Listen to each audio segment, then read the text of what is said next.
Nako, heto na mga kabayan, magugulat kayo. Umamin na. Pero sabihin na, tinuro mastermind. Yan po ang ating alamin at bibigyan ng reaksyon sa video ito.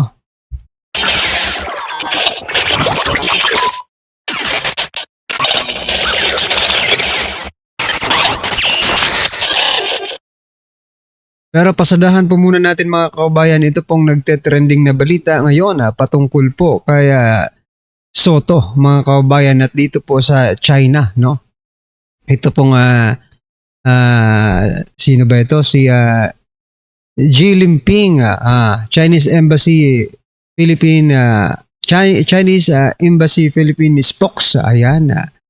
Sabi po kasi dito mga kabayan, no? Ito na yung sinasabi nating domino effect ng mga ginagawa ng mga senador, ng mga congressman na talagang gustong makipaggera dito po sa China.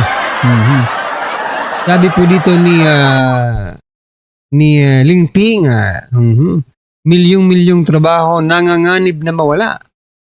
Anumang seryosong pinsala sa ugnayang diplomatiko ay maaaring magresulta sa pagkawala ng milyong-milyong trabaho. Handa ba ang mga senador na personal na bayaran ang mga mawawalan ng kita? Diba? O mas madali lang bang magpasikat kapag ibang tao ang nagdurusa? Ayan.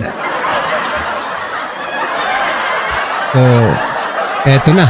No, sana wag namang seryosohin ng China, no? Kasi talagang marami pong Pilipino, no, ang mawawalan ng trabaho. Mula po sa Hong Kong, saan pa? Yung mga hawak po ng China, di ba? Grabe naman, no? Ganito po. Sana bago po nagsalita si Soto ng persona non grata, no? Ay inisip niya muna kung ano po ang magiging resulta, no? Hindi lang sa kanya. Hindi lang sa West Philippines, kundi sa ating mga kababayan na nandun po, sa China. Kung tutuhanin to, diba? Kung tutuhanin to ng China na itong sinasabi ng milyong-milyong trabaho ang nanganganib na mawala. Kaya mo ba, Soto? No? Kaya mo bang pasahurin, bigyan ng trabaho? No? Wala nga kayong binibigay na trabaho sa Pilipinas, sa mga Pilipino na nandito sa Pilipinas. Yun pa kayang nandun sa ibang bansa. Diba? Kasi po, kulang po ang administrasyong ito sa mga build program, no? Sabi nila, build better more. Wala naman eh. Kaya kulang po ang trabaho, no? Bagsak ang ekonomiya. Anyway, ito po mga kaubayan, basahin po natin ang ilan sa mga naging komento ng ating mga kaubayan. Ito po sabi po ni Yu. Soto ought to know, diplomacy must be paramount. Cariela needs that too. Huwag nating idaan sa galit lahat na mapapahiya. Let the Chinese have their own medicine. We can mimic them if we must just to keep the peace, no? Sabagay, 'di ba? Sabi nga kapag nag-aaway, 'di ba? Mas maigi na lang pong tumahimik kaysa po sa sunggaban, no? Yung bunganga ng kaaway, no? Kasi pag mas manahimik po tayo, mga kababayan, ang iisipin nila o ang iisipin ng ibang bansa ay matalino tayo. Because we are just silent, no? And we are thinking, no?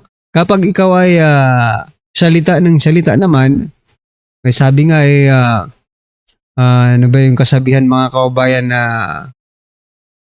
kapag ikaw ay salita, if you talk too much, you will commit more mistakes. Ayan. Sabi naman po dito ni ni John Jel, ayan. Ang kailangan sana pro-diplomasya. Ngayon, kilos na ang mga pro-gera. Ayan. Puro kayo gera ng gera. Wala namang... Anyway, Ano po ang inyong masasabi dito mga karibin natin? Good luck. Ang sa masasabi ko lang dito, good luck Pilipinas. Ha? Dahil sa mga pagpapasikat. Sabi nga dito, mas madali lang bang magpasikat kapag ibang tao ang nagdurusa? Ayan. Just comment down below mga kababayan at eto, pasadahan din po natin to. Nako. Hindi walang kawala. Walang kawala ang mastermind. Talagang hahanap at hahanap po ang ating Lord, no? Para talaga mapanagot ang mastermind. Yung totoong mastermind. Sabi po dito sa balita mga kababayan, breaking news. Dahil sa matibay na ebidensya, impeachment laban kay Marcos Jr. Iaakyat sa Korte Suprema. Ayon po yan sa lawmaker. Isiniwalat ni Caloocan 2nd District Representative Igay Erice ang umano'y pagkakaroon ng secret conversation sa pagitan ni Pangulong Ferdinand Bongbong Marcos Jr. at dating Yusek Adrian Bersamin. Ito po yung apo Apo po ito ni Executive Secretary Lucas Bersamin. Ayan. Kaugnay ng sinasabing kickback sa ilang flood control projects. Ayan na. Nagsalita na. Umamin na po si Bersamin. Ito, basahin ko po yung portion ng medyo... ito po. Sabi po dito, ayon sa balita sa kasagsagan ng investigasyon at nang pumutok ang ebidensya na mayroong mali-malitang pera na idiniliver sa bahay ng Pangulo, labis na ang takot ni Bersamin sa mga nangyayari. Kaya't ayon kay Erice, minabuti nitong lumapit sa isang mambabatas at dito gumawa ng affidavit at dito inamin ang lahat ng kanyang partisipasyon ang conversation kaya PBBM tungkol sa mga kickback sa flood control project na para sa ilan mukhang positibo ito. Ang nagmistulang bagman ng Pangulo. Ayan mga kababayan. Si Bersamin pa lang naging bagman. Baka sabihin na naman yan ng mga pro-BBM vloggers mga kababayan na itong si Bersamin ay binayaran ng mga Duterte. Anong ipambabayad ng mga Duterte? Yung gastos pa nga lang kay former President Duterte, hindi na siguro nila kakayanin, no? I mean, kinakaya naman nila pero, di ba? Kukulangin sila. Pero balik tayo dito kay Bersamin. Kung binayaran po itong si Bersamin, mga kababayan, no? Hindi na po kapanipaniwala kasi tauhan po nila ito no? Tauhan po nila. Mas malaki ang kinikita nito kaysa sa ibabayad sa kanya. Sabi naman po ng ating mga kababayan, when Congress and Senate convene, the nation is left and little hope. Oo nga Our remaining safeguards lies in the Supreme Court, which must remain independent, incorruptible, and beyond the reach of money or political intimidation. Yan. Pero hindi rin Hindi lahat Hindi po lahat ng korte, no? Dahil sa matibay na ebidensya, madaling dinismiss ng mga buhaya ang impeachment niya. Correct. No? Ngunit hahayaan nating mabusisi ng Korte Suprema upang malaman natin kung alin sa kanila ang tama. Ayan. Yan mga kababayan, ano po ang inyong opinion? Napakarami pa pong comments dito pero mauubos po yung oras natin kaya eto. Kayo ano po ang inyong masasabi mga kababayan dito po sa pinakabagong update patungkol po sa mastermind. Ayan So ito na mga kababayan, no? Kaugnay po sa balitang ito. Kaugnay po dyan mga kababayan, ito panoorin po natin si Coach Oli. Sabi niya po dito sa kanyang video, huli pero di kulong. Ito pakinggan po natin ito mga kababayan. Coach Oli, pasok pa. May palitan umano ng mensahe sina Pangulong Marcos at dating Undersecretary Adrian Bersamin kaugnay ng kickback sa flood control projects. Ipinakita raw yan kay Congressman Antonio Tino at sa iba pang kongresista ni Batangas 1st District Representative Leandro Leviste. May report si Tina Panganiban Perez. Kahit tuluyan ang ibinasura ng Kamara ang 2 impeachment complaints laban sa Pangulo, hindi pa sumusuko ang Makabayan Bloc na endorser ng ikalawang reklamo.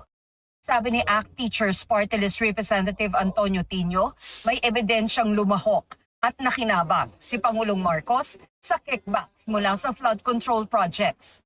Yan ang umano'y palitan ng text messages ng Pangulo at ni dating Presidential Legislative Liaison Office o PLLO Undersecretary Adrian Bersamin noong nakaraang taon.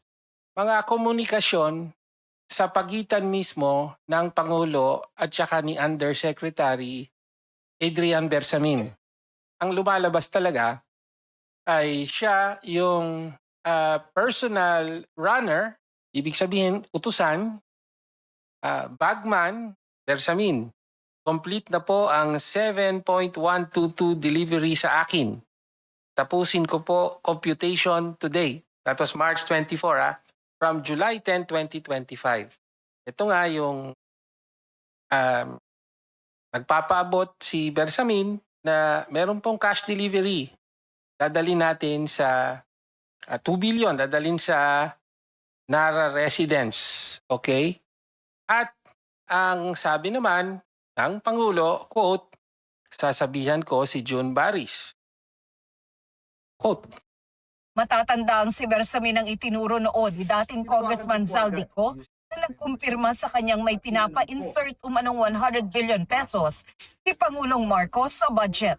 Si Bersamin din daw ang nagbigay kay Ko ng listahan ng mga pinasisingit na proyekto na mula umano sa Pangulo.